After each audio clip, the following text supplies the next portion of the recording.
Graça, misericórdia e paz da parte de nosso Senhor e Salvador Jesus Cristo. Amém? Vamos abrir nossa Bíblia hoje no livro de Atos dos Apóstolos, capítulo 2, e vamos ler do versículo 37 até o versículo 41. Atos dos Apóstolos 2, do 37 ao 41. Diz assim a palavra do Senhor: Quando ouviram isso, ficaram aflitos em seu coração e perguntaram a Pedro e aos apóstolos: Irmãos, que faremos? Pedro respondeu: Arrependam-se cada um de vocês, seja batizado em nome de Jesus Cristo, para perdão dos seus pecados, e receberão o dom do Espírito Santo, pois a promessa é para vocês, para os seus filhos e para todos os que estão longe, para todos quantos o Senhor, o nosso Deus, chamar. Com muitas outras palavras, os advertia e insistia com eles: salvem-se desta geração corrompida. Os que aceitaram a mensagem foram batizados, e naquele dia houve um acréscimo de cerca de 3.000 pessoas. Amém? Glória a Deus. Vamos orar. Senhor nosso Deus e nosso Pai celestial, vem falar ao nosso coração, vem despertar aqueles que ouvem ao arrependimento e à mudança profunda de vida. Que o teu nome, Senhor, seja glorificado em nossas vidas, em nome de Jesus. Amém. Meus amados, tem uma frase do reverendo Augusto Nicodemos que diz mais ou menos o seguinte: arrependimento não é quando você chora, é quando você muda. Arrependimento traz mudanças reais. Arrependimento verdadeiro traz mudanças reais. E quando nós olhamos para este sermão do apóstolo Pedro, no dia do Pentecostes, eu fico abismada com o poder, com a ação do Espírito Santo naquele dia. O livro de Atos dos Apóstolos apresenta Jesus como o Senhor ressurreto, reinando sobre a igreja. O texto que nós acabamos de ler está no contexto do capítulo 2 deste livro e mostra o Cristo vivo enviando o Espírito Santo sobre os cristãos judeus reunidos no cenáculo numa reunião de oração que durou em torno de 10 dias.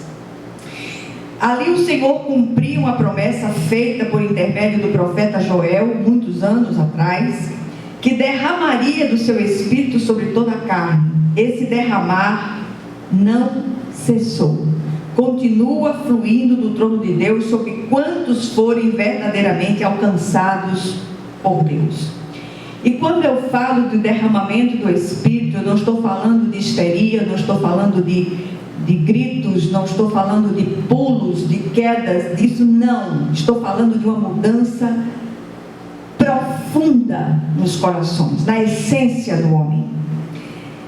As palavras lidas falam do resultado do sermão inflamado de Pedro, depois de cheio do Espírito Santo. E algo tem me chamado a atenção nos últimos tempos, fazendo com que algumas perguntas inevitáveis venham à minha mente. Por exemplo, o que tem levado as pessoas a buscar o Cristo em nossos dias? Que espécie de apelo tem sido feito pelos pregadores em nossas igrejas e através da mídia? O que tem sido prometido em troca da adesão à pessoa do Cristo? Que moeda de troca tem sido oferecida pelos pregadores da atualidade?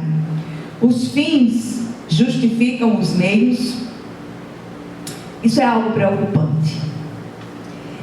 Gostaria de chamar a atenção para aquele episódio do dia do Pentecostes, a descida do Espírito Santo sobre aqueles discípulos rudes e iletrados, que os fez incendiar o mundo daqueles dias com a mensagem mais impactante da história, através dos lábios do apóstolo Pedro. Disse ele: esteja absolutamente certa, pois toda a casa de Israel, de que este Jesus que vós crucificastes, Deus o fez Senhor e Cristo. O resultado dessa mensagem, 3.000 batizados. O Pentecostes dos judeus tipifica a descida do Espírito Santo sobre todo o Israel espiritual de Deus em todas as épocas, formado de judeus e gentios convertidos ao Cristo. A grande motivação que levava as pessoas a Jesus era o fato de ele ter sido constituído por Deus, Senhor e Cristo, enviado, Messias. Quem é Jesus, afinal? Jesus é o enviado de Deus com autoridade suprema sobre tudo e todos.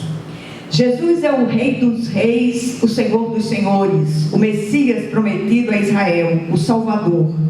O Deus vivo e verdadeiro, a palavra viva que procede da boca de Deus, o verbo que se fez carne e habitou entre nós. Ele é o caminho e a verdade e a vida. Ninguém vai ao Pai senão por Ele. Ele é a videira verdadeira, é a água da vida, é o pão vivo que desceu do céu. Isso basta. Contudo, só os que tiverem ouvidos para ouvir, ouvirão e entenderão essa verdade e se converterão de fato. Muitos são chamados, mas poucos são os escolhidos. Nos dias de sua carne, as pessoas iam a Jesus para serem curadas, para resolverem seus problemas com espíritos malignos, para terem seus mortos ressuscitados pelo pão que perece, palavras do próprio Jesus, e até mesmo para se livrar do jugo romano. No entanto, nem todos os que o buscaram com essas razões permaneceram fiéis a ele. Note que antes da descida do Espírito, a motivação era as coisas relativas ao aqui e o agora. Quando o Espírito desceu, passou a convencer os ouvintes da justiça, do juízo e do pecado. O que tem trazido preocupação é que tem havido um retrocesso na motivação e, consequentemente, na fidelidade ao Senhor. Isso é sério demais. Muitas igrejas têm estado cada vez mais cheias de pessoas com seus corações cada vez mais vazios do Cristo. Usa-se os recursos mais absurdos para atrair adeptos. Adeptos eclesiásticos, não cristãos de fato, cristãos verdadeiros. O reino de Deus tem que vir em primeiro lugar e então as demais coisas verdadeiramente necessárias nos serão acrescentadas, diz a palavra do Senhor. Lembremos-nos da oração ensinada por Jesus: venha o teu reino, que nós possamos orar: viva a tua obra, ó Senhor. Faz a diferença nos nossos corações, em nome de Jesus. Para compreendermos melhor este assunto, vamos olhar para os ouvintes de Pedro naquele dia tão especial e acompanhar o que aconteceu. Em primeiro lugar, a resposta dos ouvintes à mensagem de Pedro. Ouvindo eles estas coisas, compungiu-se-lhes o coração. Compungir-se, afligir-se com pesar profundo, tristeza, quebrantamento de alma. O que você sente verdadeiramente quando você ouve a palavra de Deus? É um assunto a se pensar. O que foi que causou um pesar tão profundo ao coração daqueles ouvintes? A revelação dos versículos 22, 23, 24 e 36 diz o seguinte: varões israelitas, atendei estas palavras. Jesus, o Nazareno, varão aprovado por Deus diante de vós com milagres, prodígios e sinais, os quais Deus realizou por intermédio dele entre vós, como vós mesmos sabeis, sendo este entregue pelo determinado desígnio e presciência de Deus, vós o matastes, crucificando por mãos de iníquos, ao qual, porém, Deus ressuscitou, rompendo os grilhões da morte, porquanto não era possível fosse ele retido por ela. Esteja absolutamente certa, pois, toda a nação de Israel, de que este Jesus que vós crucificastes, Deus o fez Senhor e Cristo. Logo aqui percebemos que falta compreensão de quem é Jesus, bem como arrependimento, quebrantamento ao coração dos que ouvem a palavra de Deus nos nossos dias. Segundo lugar, a atitude dos ouvintes, com o coração compungido, quebrantado, pesaroso, dirigiram-se a Pedro e perguntaram: o que faremos? Arrependimento gera mudança de vida. Não é quando você chora, como diz o reverendo, é quando você muda profundamente. A palavra entrou na mente daqueles ouvintes e desceu para o coração deles, porque eram palavras de vida eterna. A palavra pregada suscitou atitude, mudança efetiva. Depois de ouvir aquela revelação, eles precisavam saber o que deveriam fazer, e isso imediatamente. E lhes foi dito com toda clareza. A resposta de Pedro veio logo nos versículos 38 a 40. Respondeu-lhes Pedro: arrependei-vos e cada um de vós seja batizado em nome de Jesus Cristo para a remissão de vossos pecados, e recebereis o dom do Espírito Santo, pois para vós outros é a promessa, para vossos filhos e para todos os que ainda estão longe, isto é, para todos quantos o Senhor nosso Deus chamar. Com muitas outras palavras deu testemunhos e exortava-os dizendo: salvai-vos desta geração perversa. Palavra absolutamente contemporânea para os nossos dias. Esta mesma palavra encontra eco em outro sermão de Pedro, em Atos 3, 19 e 20, quando ele diz: arrependei-vos, pois, e convertei-vos para serem cancelados os vossos pecados, a fim de que da presença do Senhor venham tempos de refrigério, e que envie Ele o Cristo, que já vos foi designado Jesus. A verdadeira igreja nascia ali. Não foi necessário sabedoria humana, estratégia de marketing religioso, evento apelativo, faixas ou cartazes prometendo isso ou aquilo, porque havia algo muito maior em jogo: a própria salvação dos ouvintes. Para alcançar esta salvação, uma só coisa é necessária, e desta vez recorremos ao apóstolo Paulo em Romanos 10, 9 e 10. Se com a tua boca confessares Jesus como Senhor, e em teu coração creres que Deus o ressuscitou dentre os mortos, serás salvo. Porque com o coração se crê para a justiça, e com a boca se confessa a respeito da salvação.